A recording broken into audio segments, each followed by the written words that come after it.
අපි බලාපොරොත්තු වුණා විපක්ෂ නායකතුමා අඩුම තරමේ එල් නීනෝ තත්ත්වය පිළිබඳව හරබර දේශනයක් මේ පාර්ලිමේන්තුවේ කරයි කියලා. පැසිෆික් සාගරයේ ජීවත් වෙන මත්ස්‍ය විශේෂයන් පිළිබඳව, මරියානා ආගාදී දිගපල්ල ගැඹුර පිළිබඳව, ඒ මාළු කන්නේන විශේෂ පක්ෂි වර්ගවල විශේෂත්වයන් පිළිබඳව තොරතුරු ප්‍රමාණයක් ලබා ගන්න තමයි බලාපොරොත්තු වුණේ. නමුත් එල් නීනෝ අඳෝනාව අපිට ඇහෙද්දී අපිට මතක් වෙනවා අපි පාසල් යන කාලේ ඒ ලෙවල් පන්තියේ අන්තිම අවුරුද්දේවත් ගෑල් ළමයෙක් සෙට් කරන්න බැරුව ඉන්නකොට 9 වසරේ කොල්ලෙක් ගෑල් ළමයෙක් සෙට් කරගත්තාට පස්සේ තියෙන හද කකියන වේදනාවක් එනවනේ. මේ පොඩි එකත් යකෝ ගිහිල්ලා කෙල්ලෙක් සෙට් කරගත්තා මට ඒ ලෙවල් හිටානින්ද ඉස්කෝලෙන් අයින් වෙන්න වෙනවා. ඒකෝ තාමත් දරුණා මට ගෑල් ළමයෙක් සෙට් කරගන්න කියලා වෙලා. දැන් බලන්න එල් නීනෝ එකෙන් කොහොමද ගහන්නේ කියලා.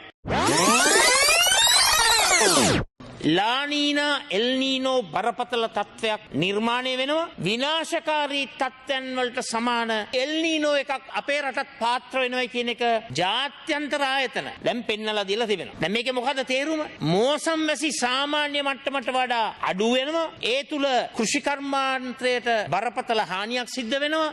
වැසි එනකොට ඉදිරි කාලේ මහා දහරා නිපාත වර්ෂාව තුල බරපතල හානි සිදු වෙන තත්ත්වයක් නිර්මාණය වෙනවා. ඒ පිළිබඳව අපි විශ්වාස කරනවා යම් කිසි පියවරක් අපි ගන්නට ඕන. අනිවාර්යයෙන්ම ජීවනෝපායට මේක බරපතල ප්‍රශ්නයක් වෙනවා. වගා හානි සිද්ධ වෙන්න පුළුවන්. ආහාර අනාරක්ෂිත භාවය නිර්මාණය වෙයි. ඒ වගේම ජල විදුලි උත්පාදනයට බරපතල ප්‍රශ්නයක් එල්ල වෙනවා. මේ තුලින් පරිසර සහ වනජීවි විනාශයකුත් සිද්ධ වෙනවා. අපි ප්‍රාර්ථනා කරනවා මෙසේ නොවේවා කියලා. සිද්ධිය සිදු වුණයින් පස්සේ සහන දෙනවා වෙනුවට මෙය වේලාසනින්ම දැනගෙන අපි සූදානම් වීම ඉතාමත්ම වැදගත්. එල් නීනෝ ගැන අවධානය යොමු කරන්නයි එදා ජුනි 12 සජිත් රජයෙන් ඉල්ලද්දී මාලිමාවේ මන්ත්‍රී අසිත නිරෝෂන් සමච්චල් කළත් අද වෙද්දී රට පත්වැති තත්වය මෙන්න. සත්‍යයේ සටහන මොකක්ද ඇත්ත වශයෙන්ම සිද්ධ වෙන්නේ? වගා පාළු වෙනවා. දැන්ට මාස 4ක විතර ඉඳලා වැස්ස නැහැ. ඒ නිසා මේ වැව් ඔක්කොම හිඳිලා ගිහින් තියෙන්නේ මේ අපේ වගාවනුත් ඔක්කොම අඩාල වෙලා තියෙන්නේ. පිදුරු ගහක්වත් නැහැ හතුන්ට කන්න. ඒ තරම් දරුවටම ගිහිලා තියෙන්නේ මේ නියගේ.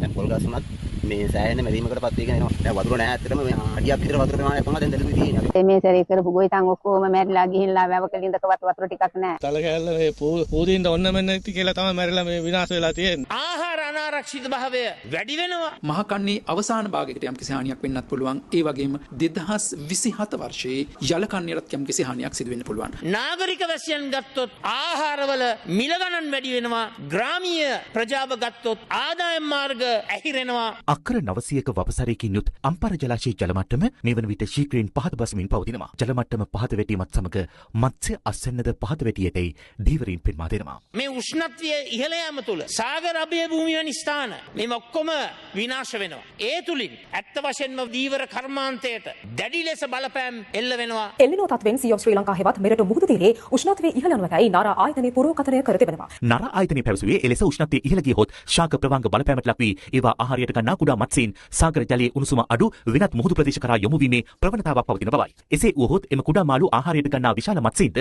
මෙරට මුහුදු ප්‍රදේශවල හිගවනු ඇති. මම දන්නවා මේ ගැන කතා කරාම හා කියනවා විහිළු කරනවා. එල් නීනෝ අඳෝනාව අපිට ඇහෙද්දී අපිට මතක් වෙනවා ඒ ලෙවල් පන්තියේ අන්තිම අවුරුද්දේවත් ගෑල් ළමයෙක් සෙට් කරන්න බැරුව ඉන්නකොට 9 වසරේ කොල්ලෙක් ගෑල් ළමයෙක් සෙට් කරගත්තාට පස්සේ තියෙන හද කකියන වේදනාවක් එනවනේ. මේ පොඩි එකත් යකෝ ගිහිල්ලා කෙල්ලෙක් සෙට් කරගත්තා මට ඒ ලෙවල් හිටානින්ද ඉස්කෝලෙන් අයින් වෙන්න වෙනවා. දැන් බලන්න එල් නීනෝ එකෙන් කොහොමද ගහන්නේ කියලා. මේ රටේ කාන්තාවන්ගේ ආර්ථව දරිද්‍රතාවය ගැන කතා කරනකොට එදා මඩ ගැහුවා, එදා hina වුණා. ජනාධිපති අපේක්ෂකෙක්ම කිසිම ලැජ්ජාවක් නැතුව මේ දේවල් අපේ ගෑනුන්ට නිකන් දෙන්න හදනවා. කොරෝනා ව්‍යසනය තුල අපි ලබා දිය යුතු ප්‍රතිකර්ම පිළිබඳව විසඳුම් පිළිබඳව කතා කරනකොට hina වුණා. තාමත් තීන්දුවක් අරගෙන නැහැ. මොන එන්නතද ගෙන්නන්නේ කවදද කියන කාරණාව පිළිබඳව. පාර්ලිමේන්තුවේ ප්‍රශ්නයක් විදියට අහන්න එහෙම නැත්නම් විවාදයකට යන්න. මේ පාර්ලිමේන්තුව. මේ මොකද මේකේ තේරුම? පොදු ජනතාවගේ ජීවිත පිළිබඳ ප්‍රශ්නයක්. මේක විහිළුවට කාරණාවක් නෙමෙයි. ඕන දෙයක් කියන්න ප්‍රශ්නයක් නැහැ. අවසානයේ මේ රටේ ලක්ෂ 220ක් ජනතාවට තමයි මේ ඇතිවෙන පීඩනය තුල මහා ව්‍යසනකාරී තත්වයක් නිර්මාණය වෙන්නේ. මේ එල් නීනෝ ලා නීනා තත්වය පිළිබඳව ඉතාමත්ම ඉහළ මට්ටමේ ටාස්ක් ෆෝස් එකක් ජනාධිපති කාර්යසාධක බලකායක් විශේෂයෙන්ම ස්ථාපනය කරලා මේ පිළිබඳව අපි අධීක්ෂණය කරන්නට ඕන. කරුණා කරලා ජනාධිපතිවරයාට දැනුවත් කරලා ජනාධිපති කාර්යසාධක බලකායක් ස්ථාපනය කරන්නයි කියන එක මම යෝජනා කරනවා. විපක්ෂ නායක ලෙස සජිත් ජනාධිපති කාර්ය සාධන බලකායක් යෝජනා කරන්නේ යයි. එතන කාර්යසාධක බලකායේ ප්‍රධානියා හැටියට ගරු ජනාධිපතිතුමාට පුළුවන් සියලුම අමාත්‍යංශ සියලුම දෙපාර්තමේන්තු සියලුම ආයතන මැනවින් සම්බන්ධීකරණය කරන්න. එහෙම කිව්වේ මොකද ඔය විවිධ අමාත්‍යංශ විවිධ ආයතනවල තියෙන ටර්ෆ් වෝස්. ඒතර ඒව ඔක්කොම කඩාගෙන යන්න පුළුවන් ප්‍රධානතම තැන තමයි අතන.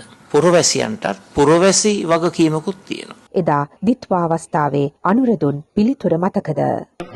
අනේ ප්ලීස් එපා. අපට නායකයෙකු අවශ්‍යව තිබේ.